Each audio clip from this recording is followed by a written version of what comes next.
It's do or die time right here for our Miami Marlins. If we win Game 5 of the NLDS, we are moving on. If we lose, the season's over. Another failed postseason run, and it's back to the drawing board again. Last episode, we split Games 3 and 4 on the road, and the story of these games was some incredible pitching. In Game 3, our offense was not good. We did not get a hit until the 6th inning. We had a big homer in the 8th from Jazz Chisholm, but it didn't matter because the bullpen kind of blew the game. Luis Severino was just as good as Shane Bieber up until the 7th inning, and he unfortunately gets the loss because the offense really was not good. Bieber, meanwhile, has 14 scoreless innings over 2 playoff games and has a record of 0-1. In Game 4, our offense woke up in a major way with 8 runs and 15 hits, but none of that was as big of a story as the performance of Max Meyer, who retired the first 19 batters he faced, taking a perfect game into the bottom of the 7th. He slowed down after that, but the Cubs still only got 2 base runners the entire day, and Roki Sasaki did not have his best stuff. All things considered, splitting those 2 games on the road is fine for us because we played against their 2 best pitchers, Bieber and Sasaki, neither of whom are going to be available for Game 5. I will say the offense has not been great so far here in the postseason. We've had 3 duds so far. Other than Game 4, we haven't been all that good offensively. We're going to be starting Edward Cabrera. Of course, he pitched back in Game 1. Got the loss, really wasn't all that good, which is a surprise because he's been so consistent this year. 30 quality starts out of 33 appearances. He only took 1 loss all of the regular season, but he added another one in the postseason, allowing 5 runs in 4 1/3 innings, having one of the worst performances of his season. Cabrera is a noted postseason performer, but he did not play up to standard in Game 1. But we're going to put our season right into his arm here for Game 5 against Matt Manning, who will get the start for the Cubs. Manning started in their elimination game in the wild card round, Game 3 against the Phillies, where he pitched really well, leading the Cubs to the win. Both of these guys have pitched in big games and have been successful. And it's a little funny with Manning because we actually contemplated trading for him at one point. Obviously, we ended up getting Tarek Skubal. That didn't really work out. And of course, this past offseason, we signed a different former Tigers pitcher in Casey Mize. It's been a very competitive series so far. We've seen some great pitching performances out of guys like Luis Severino, Shane Bieber, and others. Of course, Max Meyer as well. But it all comes down to this. Game 5, back at home. The Marlins, you would presume, are the clear favorite here with the best pitcher in baseball on the bump. Back in our home stadium. But the great thing about the MLB playoffs is any team can win any game, and you never really know who's going to take the W. Regular starters across the board for both sides, obviously. Let's take a look at Edward Cabrera, who has obviously been brilliant this year, winning his 2nd consecutive Cy Young, but his first playoff start was not a good one. ERA over 10, WHIP over 2. Obviously, 4 innings is not much of a sample size, but his WHIP in that first game is higher than his ERA over the last 3 seasons. He'll start with the leadoff man, Daniel Bonilla, who checks his swing on the curveball. He is out for strike 3. Pete Crow Armstrong is up. He's been one of the Cubs' better offensive players in this series as it bounces over the fence in left field for a ground rule double. And the Cubs have their fastest base runner in scoring position for Luis Arraez, who grounds it over to second. Khalil Watson makes the play. Runner advances over to third, however. And so the Cubs get a runner 90 feet away from home. Seiya Suzuki drive him in. Suzuki fouls it off. That was his perfect opportunity. He hit it sharply down the line, but he swung just a little bit too early. Suzuki now is the count full. 3-2. Pitch on its way. Shouldn't have swung at that. That would have been ball 4. But he bloops it over to first. Woody Landry makes the grab, and Edward Cabrera gets out of the jam. The Cubs had a runner on first, and had Suzuki let that ball go, they would have had runners on the corners, but it's going to be to no avail. Here is Max Meyer, who in Game 3 of the wild card round against the Phillies only allowed 1 run in 7 innings, got the no decision because the Cubs won the game late offensively. Kevin Alcantara leads things off. He singles into center field.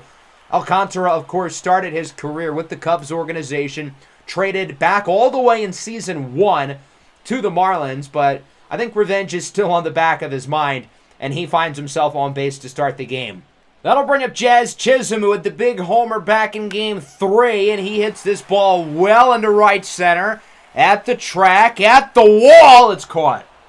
That one had a chance to get some carry, but unfortunately not quite enough to get over the fence. That'll bring up Isaac Stu, who's been solid here in the playoffs, but nothing spectacular. He'll draw a walk, and the Marlins get another runner aboard as they look to strike early. Woody Landry also draws a walk. Oh, God, you know what that means. The bases are loaded. That'll bring up MJ Melendez, who I think has been the Marlins' best position player throughout the postseason. He pops it up into center. Is that enough room to send the runner from third?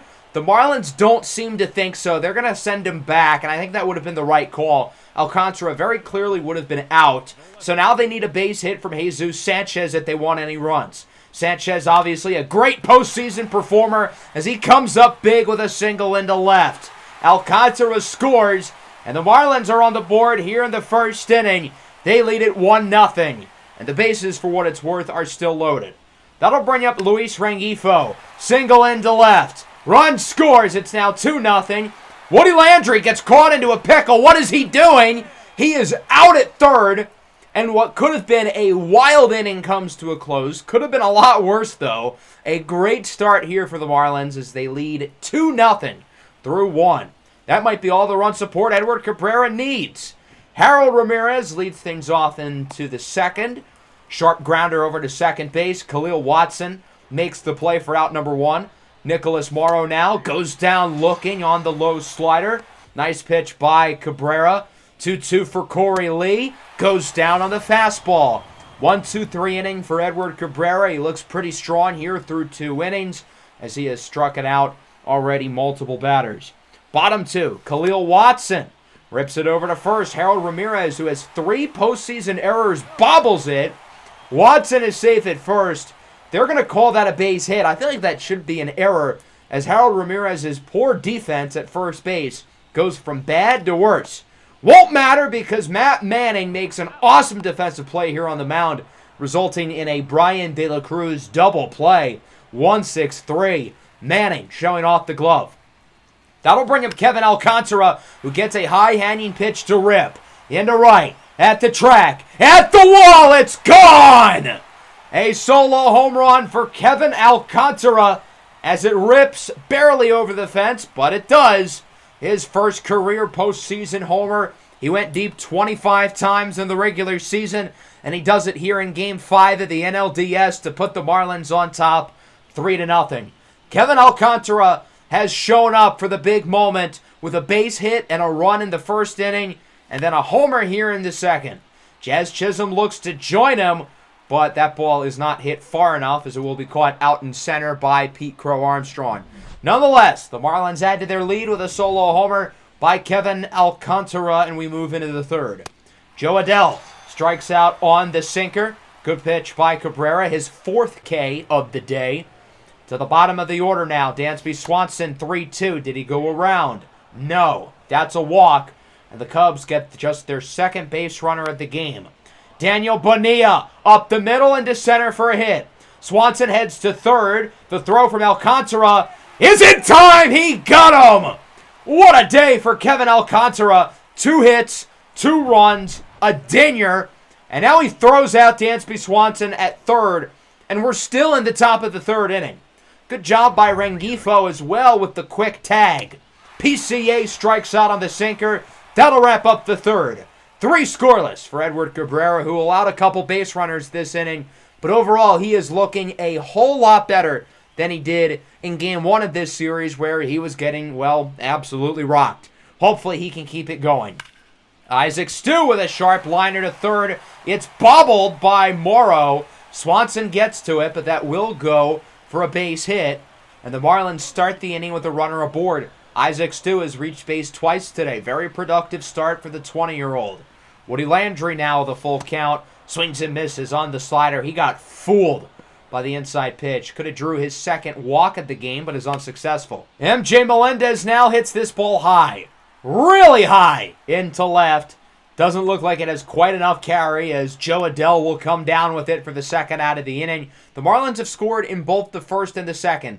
Can they get some more here in the third as Jesus Sanchez rips this one high and pretty deep in a right. Not quite enough carry as it is caught, and Manning makes it through the inning without allowing any more runs. 3-0 ball game. Marlins lead it through 3 as we move into the fourth. Seiya Suzuki down the line and fair. This one could go for extras. De La Cruz makes a quick cut on it, and because of that, Suzuki's only going to be able to get a single. Good defense there by De La Cruz to make sure he doesn't get an extra base hit. Ramirez now up the middle. This could turn 2. Chisholm to Watson to Landry. 6-4-3, inning-ending double play. That's now 4 scoreless for Edward Cabrera as the middle infielders appear to be rightfully fired up. Bottom 4. Luis Rengifo hits this ball solidly into left, but it is caught. It seems like Manning has definitely gotten better as the game has gone along. I'll give him credit. Definitely keeping the Cubs in it. Now their offense obviously has to wake up as Khalil Watson pops this one now into right field, and that one is caught for the second out of the inning. That'll bring up Brian De La Cruz, who's had certainly his ups and downs throughout his playoff career. He goes down looking on the curveball as Manning paints the corner. His first 1-2-3 inning of the game as it remains 3-0 and we move into the fifth. We'll start things off here for the Cubs with Nicholas Morrow. Count is full at 3-2. Cabrera hoping to leave him off base as he will ground this one over to third. Luis Rengifo fields it cleanly for the first out of the inning. I'm not sure how much longer Cabrera is going to go. He's still got multiple innings left in him, assuming he continues to pitch well. But 81 is not low in terms of pitch count. If you're hoping for a complete game shutout, I don't feel confident in that. As Corey Lee strikes out, that'll now bring up Joe Adell. He's behind 1-2, and he's going to fly this one into left. That pitch was inside, too. I'm surprised he hit it as well as he did.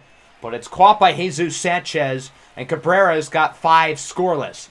As we go into the bottom of the fifth, the Cubs are going to make a pitching change, and I'm a little bit surprised by the timing of this because it seems like Matt Manning has really started to actually pitch kind of well. He'll be replaced by Cade Horton, who pitched 4 innings in a game earlier in this series, and he did pretty well, only allowing 1 run. He'll start with the top of the order, Kevin Alcantara, who's been the best player on the field today, and he strikes out on the slider. Good pitch by Horton for out number 1. Jazz Chisholm now, he's been quiet, 0 for 2. As he grounds this one over to short. Going to be a tough play for Swanson. Throw to first appears to be in time. That was a close call, and the Marlins are going to have the opportunity to challenge it if they want. As we take a look at the replay here, I think that ball is going to be in Ramirez's glove right there before his foot hits the base. The Marlins are not going to challenge it, being that, well, he's clearly out. Isaac Stu draws a walk, and he has now reached base on all 3 of his at-bats today. Another guy who has certainly stepped up to the moment. Woody Landry, again, chases an inside pitch. In his last at-bat, it was the slider. This time it's the curveball. Horton, here's a who, makes it through 5, and we go into the 6th. Cabrera, of course, still in the game, still is the shutout intact, as Swanson gets fooled by the low curveball. That was a risky pitch because the count was full, and obviously it was not in the strike zone. Daniel Bonilla rips it down the line and fair. The Cubs looking for an extra base hit, and they'll get it. Bonilla is one of their faster base runners with 83 speed, and they've got the heart of the order due up, so a great opportunity to potentially get him in. Cabrera's 100 pitch of the day will be a strikeout on Pete Crow Armstrong, who goes down on the outside curveball. Cabrera's 8th K of the day. That'll bring up Luis Arraez, maybe the most important at-bat of the game so far, and he hits it sharply up the middle. Jazz Chisholm will make the play, and he makes the throw. 6 scoreless for Edward Cabrera, continuing to pitch at a really high level, and he's done a good job of keeping the pitch count fairly low over the last 2 innings. Maybe he's going to go a little bit longer than we anticipated. Bottom 6, MJ Melendez has gotten on base multiple times, I think in every playoff game so far, other than maybe Game 3, as he pops it into left. Quiet day for Melendez so far. He is 0 for 3. Jesus Sanchez now drove in the first run. He hits this one high and deep and a left. At the track, at the wall. And Joe Adell comes down with it. It's been a busy day in left field for Joe Adell. The Marlins have hit a lot of balls to him, and to his credit, he's done a good job. Luis Rengifo now, 1-2, checks his swing. Umpire says he went around. 1-2-3 inning for Cade Horton. The Marlins offense has done nothing since the second inning. This feels very similar to Game 2. We got all of our offense in during the first 2 innings, but it didn't matter because Casey Mize pitched so well, and the same can be said here with Edward Cabrera in Game 5. Suzuki grounds out to the pitcher. Cabrera makes the throw to first, and the Marlins are 8 outs away. Ramirez swings at a pitch he shouldn't have. Jazz Chisholm gets to it quickly. If that ball was hit harder, that's an easy base hit, but that only went 64 off the bat. Nicholas Morrow hits this one hard, 104 off the bat, and as you can see, sure enough, it's a base hit. So the Cubs got a runner on here with 2 away. That'll bring up Corey Lee. Rips it into right. De La Cruz is not going to charge towards it. Rather, he's going to play it safe and let it drop to him. If De La Cruz charges for that ball and it gets by him, run scores. So I don't entirely blame him. That'll bring up Joe Adell now. He's ahead in the count, 3-1. And he looks at the inside fastball, draws a walk. Bases are loaded. Big opportunity for Dansby Swanson, who could be the leading run. Cabrera will stay in the game. The Marlins trust their signed-on level pitcher to get him out of the jam. Presumably, no matter what, this will be Cabrera's final batter. And since it's such a big one, we'll show the whole thing. Swanson looks at the low slider, 2-1. Fouls off the fastball, and we're back even at 2-2. The bullpen is ready if Dansby Swanson gets on base, but Cabrera wants to do the job himself. Outside slider, hoping to fool Swanson and making him whiff. That doesn't happen. Count is now full. Cabrera's got to make sure it's a strike, and it is! Right down the middle, and Swanson swings way too early. What on God's green earth was he thinking? He swung the bat before that pitch was thrown. The Cubs leave the bases loaded with a real opportunity to do some damage. What a day for Edward Cabrera as he goes 7 scoreless, looking to win this one for good for the Marlins. Khalil Watson grounds this one out to first. Quiet day here for Watson as Harold Ramirez makes the play. That'll bring up Brian De La Cruz now, full count, and he grounds this one over to second. Luis Ariz should make the play, and he does. The Marlins have not gone to the bench at all yet, not just with their pitcher, obviously, but with their position players as well. That'll bring us back to the top of the order. Kevin Alcantara behind 1-2, and he hits this ball well. Can he get another homer, possibly? Not quite. It doesn't have enough carry. The Marlins still with no runs since the second inning. I don't even know if they've gotten a base hit since Cade Horton's entered the game. As we move into the 8th, Edward Cabrera is going to be back on the mound, but not to pitch anymore.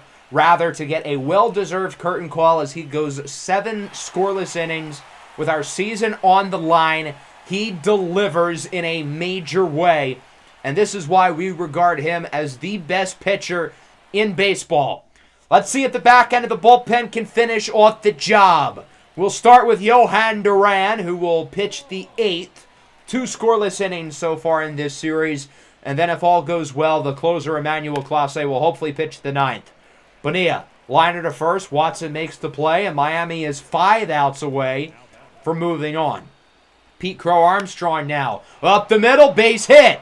Chicago gets a base runner, a speedy one at that. Can this be their opportunity to do some damage, especially with the best pitcher in baseball now out of the game? That'll bring up the number 3 hitter, Luis Ariz, and he hits this one sharply into center. It's got some carry near the track at the wall. And Kevin Alcantara does chase after it for the second out of the inning. Suzuki now, 2-2, swinging a miss on to 12-6, and the Marlins are 3 outs away from winning this game. We'll see if they can add some insurance, though, in the bottom of the 8th to try to pad their lead and just make sure we don't get any funny business.